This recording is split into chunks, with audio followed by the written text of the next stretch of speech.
মধ্যে আমি একজন পয়গম্বর।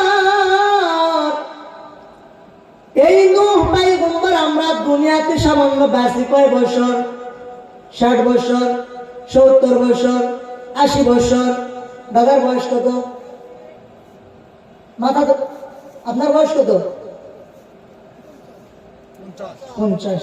এই দেখেন 50-এর দাদা এতটা বুড়া, নিশ্চয়তা আছে 90 বছর আসবে। নূহ পয়গম্বর এই দুনিয়াতে অনেক বছর বাঁচতেন, 950 বছর শুধু দ্বীনের দাওয়াত দিয়ে গিয়েছেন, দ্বীনের কাজ করেছেন। এই নূহ পয়গম্বর 950 বছর দ্বীনের দাওয়াত দেওয়ার পর নূহ পয়গম্বরের দাওয়াতকে গ্রহণ করেছেন মাত্র 80 থেকে 84 জন। কয়জন ভাই?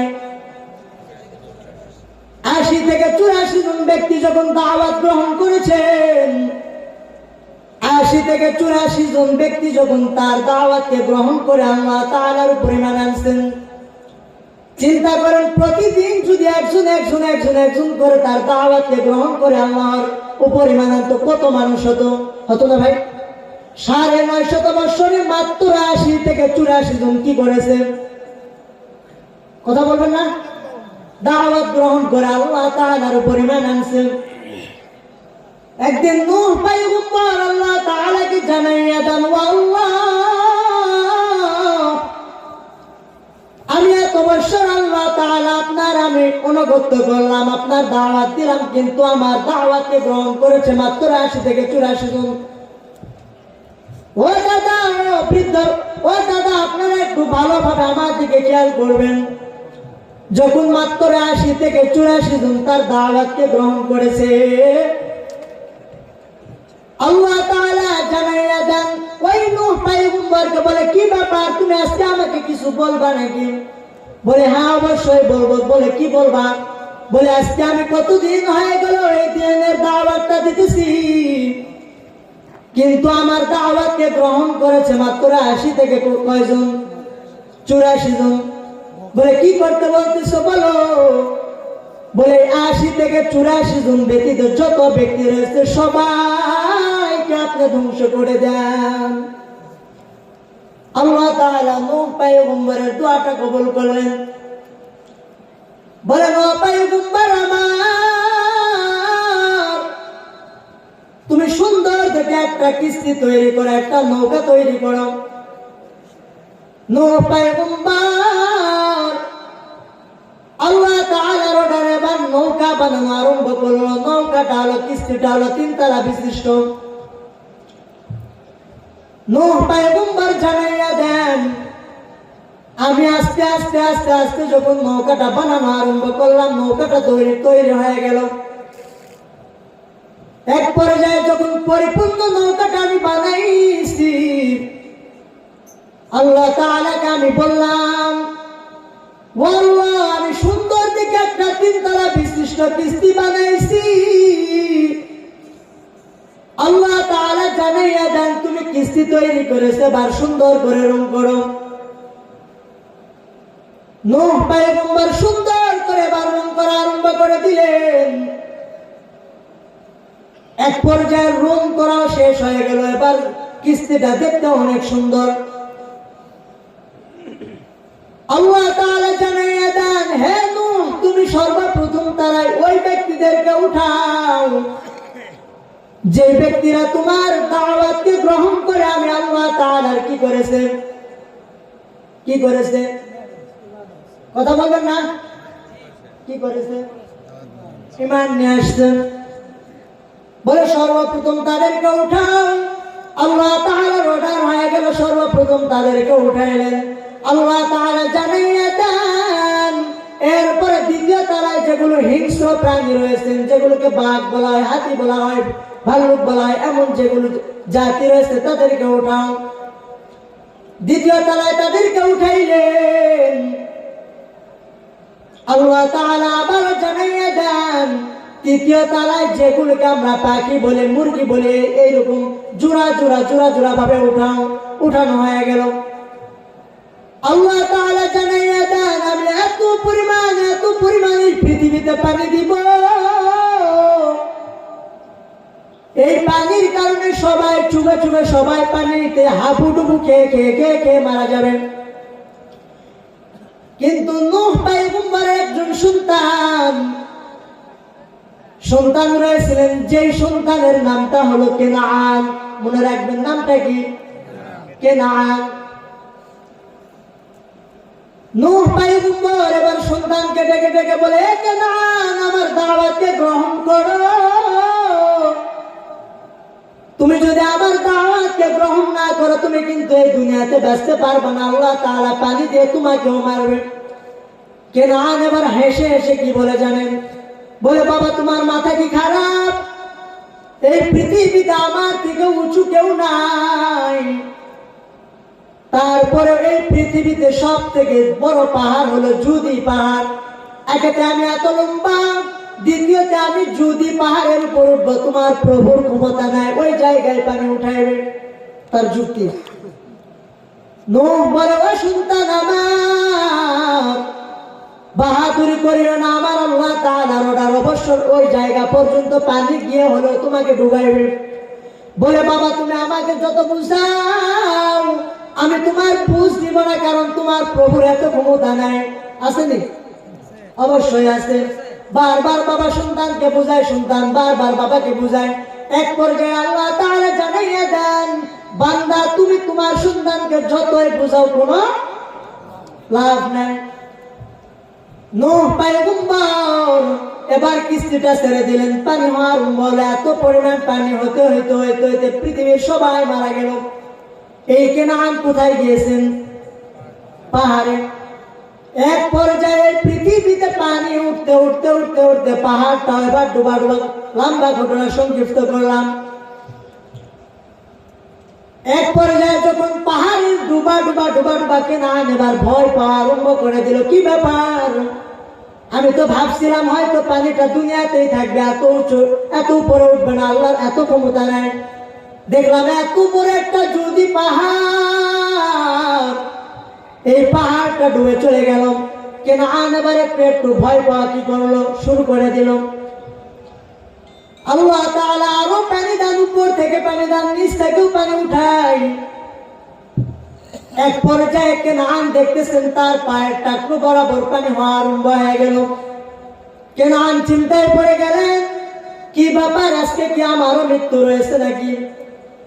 আমার তো ধারণা ছিল না এত উপর পর্যন্ত পানি উঠবে। আস্তে আস্তে কেনানের হাঁটু পর্যন্ত পানি উঠে গেল, আস্তে আস্তে মাজা পর্যন্ত, আস্তে আস্তে বুক পর্যন্ত।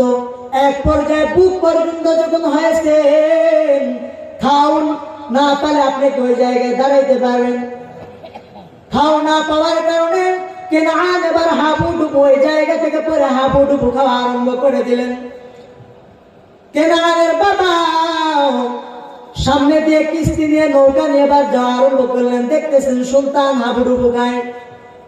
বাবা চিন্তা করতেছেন, আমার সন্তানকে আমি এই জায়গা থেকে উঠায় কি করব, কিস্তিতে নিব। সন্তানকে বলে, সন্তান তুমি আমার দাওয়াতকে গ্রহণ করো, তুমি আমার দাওয়াতকে গ্রহণ করিয়া আল্লাহ তাআলার উপরে মানানো। সন্তান বলে, না না, বারবার বলে আসো তুমি কিন্তু মারা যাবা। বাবা বারবার বুঝায়। আল্লাহ তাআলা বলেন, ইন্নাকা লা তাহদি মান আহবাবতা ওয়ালাকিন্নাল্লাহা ইয়াহদি মান ইয়াশা। বান্দা তুমি কাউকে জোর করে হেদায়েত দিতে পারবে না। আমি আল্লাহ তাআলা যাকে হেদায়েত দিবে একমাত্র সে হেদায়েত পাবেন। সন্তানকে বারবার বুঝায়, সন্তান এক পর্যায়ে বুঝলো না, ডুবে চুবে জায়গাতে মারা গেলেন। কেনান মারা গেলে পৃথিবীর যেগুলো মানুষ রয়েছিল তারা বাঁচবে? কি বলেন, বাঁচবে? ঘুমাইছে নাকি? ও পিছনে ভাই ঘুমায় নাকি? এক পর্যায়ে পৃথিবীর সবাই মারা গিয়েছেন। আল্লাহ তাআলার অর্ডারে পৃথিবীটা আবার আগের মতো হয়ে গেল। কিস্তি থেকে সবাইকে ছেড়ে দেওয়া হলো। যে ৮৪ থেকে ৮৪ জন ব্যক্তি রয়েছিল এবং যেগুলো হিংস্র প্রাণী এবং যেগুলো এমনি জাতি রয়েছিল সবাইকে ছেড়ে দেওয়া হলো। সবাই আগের মতো বসবাস শুরু করলো। একদিন আল্লাহ তাআলা হঠাৎ নূহ পয়গম্বরকে ডেকে ডেকে বলে, হে নূহ, তুমি কি বাতিল করতে পারো। নূহ পয়গম্বর টেনশনে পড়ে গেলেন, কি বাবার পাতিলের কি দরকার? বলে আল্লাহ, আমি তো পাতিল তৈরি করতে পারি, কিন্তু পাতিলের কি প্রয়োজন আমাকে একটু বলেন। বলে আমি আল্লাহ তাআলার অর্ডার, তুমি সুন্দর থেকে কয়েকটা পাতিল তৈরি করো। আমরা আল্লাহ তাআলার অর্ডার মানে না, বলে নামাজ পড়, বলে না নামাজে যাব না, বলে মাহফিলের প্যান্ডেলে বস, বলে না, এমনটা না। কিন্তু পয়গম্বরের এমন নয়, পয়গম্বরকে অর্ডার দেওয়া হলো পাতিল তৈরি করো, কোন নির্দ্বিধায় পাতিল বানানো আরম্ভ করলেন। পাতিল তৈরি করার পর আল্লাহ তাআলাকে বলেন, ও আল্লাহ, আমি সুন্দর দিকে কয়েকটা পাতিল বানাইছি। বলে এবার পাতিল গুলিকে তুমি সুন্দর করে বিভিন্ন কালারিং করো, বিভিন্ন ডিজাইন করো। আল্লাহ তাআলার অর্ডার, এবার সুন্দর করে পাতিলগুলোকে রুম দিয়ে আবৃত করলেন। পাতিলগুলো সুন্দর করে যখন বানানো হয়ে গেল, আল্লাহ তাআলা বলেন, প্রতিদিন পাতিলগুলো তুমি নিয়ে যাবা রোদে, রোদ থেকে রুমে নিয়ে আসবা, প্রতিদিন নিয়ে যাবা, প্রতিদিন নিয়ে আসবা। এইভাবে বারবার রুম থেকে বাইরে রোদে নিয়ে যায়, রোদ থেকে আবার রুমে নিয়ে আসেন, বারবার নিয়ে যায়, বারবার নিয়ে আসে, নিয়ে আসে এবং নিয়ে যায়। এইভাবে পাতিলের উপর একটা মায়া তৈরি হয়, ভালোবাসা তৈরি হয়। আল্লাহ তাআলা এত পরিমাণ মায়া দিয়ে দিলেন, এত পরিমাণ পাতিলের জন্য পাগল। আমরা যখন ছোট ছিলাম তখন সুন্দর একটা পাতিল বানায়, এই পাতিল যদি কেউ ভাঙে তার সাথে ঝগড়া করে, কি করে না, খালি ঝগড়া, মারামারি হয়ে যায়, বাপ মায়েরা চলে আসে। আসলে ভাই আপনাদের হয়নি? ও আপনারা তো ছোট ছিলেন না, আমি এখনো ছোট, আমার এখনো ঝগড়া হয়, আপনাদের ঝগড়া হয় না। নূহ পয়গম্বর পাতিলগুলো এবার প্রতিদিন রোদে নিয়ে যায়, রোদ থেকে নিয়ে আসে, একটা মায়া তৈরি হয়ে গেল। আল্লাহ তাআলা মায়াটা ঢেলে দিলেন। এক পর্যায়ে আল্লাহ তাআলা জানাইয়া দিলেন, হে নূহ, পাতিলের প্রতি কি তোমার মায়া কাজ করে? বলে হ্যাঁ, আমার পাতিলের প্রতি একটু মায়া কাজ করে, আমি পাতিলকে ভালোবাসি। আল্লাহ তাআলা জানাইয়া দেন, এই পাতিল গুলোকে তুমি ভালোবাসো? বলে হ্যাঁ, আমি ভালোবাসি। বলে এবার সুন্দর দেখে একটা লাঠি তৈরি করো। নূহ পয়গম্বর বুঝতে পারলেন না কি ব্যাপার। প্রথম নাম্বার আমাকে লাঠি পাতিল তৈরি করতে বললেন, আমি পাতিল তৈরি করলাম, এবার লাঠি তৈরি করতে বলে ব্যাপারটা কি? নূহ পয়গম্বর এবার আস্তে আস্তে বুঝতে পারলেন এগুলো হয়তো ভাঙতে বলবে। নূহ পয়গম্বর আল্লাহ তাআলার অর্ডার লাঠি তৈরি করার জন্য এবার চলে গেলেন। লাঠিটা সুন্দর করে তৈরি করলেন, এসে বলেন, ও আল্লাহ, পাতিলগুলো তৈরি করেছি, লাঠিটাও তৈরি করেছি, এখন করবো কি? বলে তুমি আবার সুন্দর দেখে লাঠি যে বানাইছো, এই লাঠি দ্বারা এক এক এক এক করে করে করে করে তুমি সমস্ত পাতিলগুলো ভেঙে ফেলো। আল্লাহ তাআলার অর্ডার, সমস্ত পাতিলগুলো ভাঙার কথা বলছেন, আমরা আল্লাহ তাআলার অর্ডার মানি না। কিন্তু নূহ পয়গম্বর আল্লাহ তাআলার অর্ডার মানতে গিয়ে সমস্ত পাতিলগুলো ভেঙে ফেললেন। পাতিলগুলো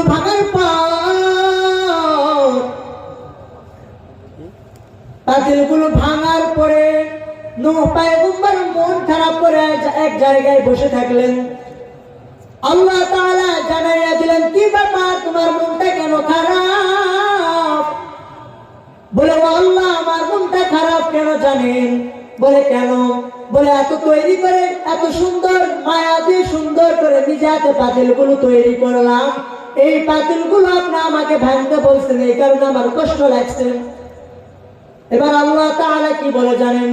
আল্লাহ তাআলা বলেন, হে নূহ, তুমি যখন পাতিলগুলো ভেঙেছো, কোন পাতিল কি বলেছে, হে নূহ, আমাকে মেরো না, আমাকে মেরো না, আমি তোমার দাওয়াতকে গ্রহণ করব, তোমার প্রভুর উপর আমি ঈমান আনবো, তোমার প্রভুকে বিশ্বাস করব। পাতিল কথা বলে। নূহ পয়গম্বর বলে, আল্লাহ, পাতিল তো কোনো কথা বলতে পারে না, পাতিল তো আমার সাথে কথা বলবে কেন? আমার কোনো ইশারাও বুঝে না। আল্লাহ তাআলা জানাইয়া দেন, হে নূহ, তুমি যখন বলেছিলা তুমি সমস্ত বান্দাদেরকে পানি দিয়ে ডুবে ডুবে চুবে চুবে মারো, হুকুম মানতে গিয়ে আমি সবাইকে মারছি, কিন্তু এই টাইমে কত বান্দা পানিতে হাবুডুবু খায় আর বলে ও আল্লাহ, জীবনে কত গুনাহের ভিতর লিপ্ত হয়েছি, কত যুগ গুনাহ করেছি। বলে এমন কোন জেনাহের কাজ নাই যে জেনাহের কাজে আমি লিপ্ত হই নাই। জীবনে কত চুরি ডাকাতি করেছি রে আল্লাহ, আজকে আমি আপনার কাছে মাফ চাইতেছি। জীবনে কোনো গুনাহ করবো না, কোনো খারাপ কাজ করবো না। আপনার দেওয়া পয়গম্বর, এই পয়গম্বরের দেওয়া যে দাওয়াত রয়েছে, এই দাওয়াতটা আমি গ্রহণ করব। আমি আপনার উপরে মান আনবো, তারপরে আমাদেরকে পানিতে চুবাইয়ের নাম। বারবার এইভাবে আমি আল্লাহ তাআলার কাছে চাওয়ার পর আমি আল্লাহ তাআলা তাদেরকে মাফ করি নাই।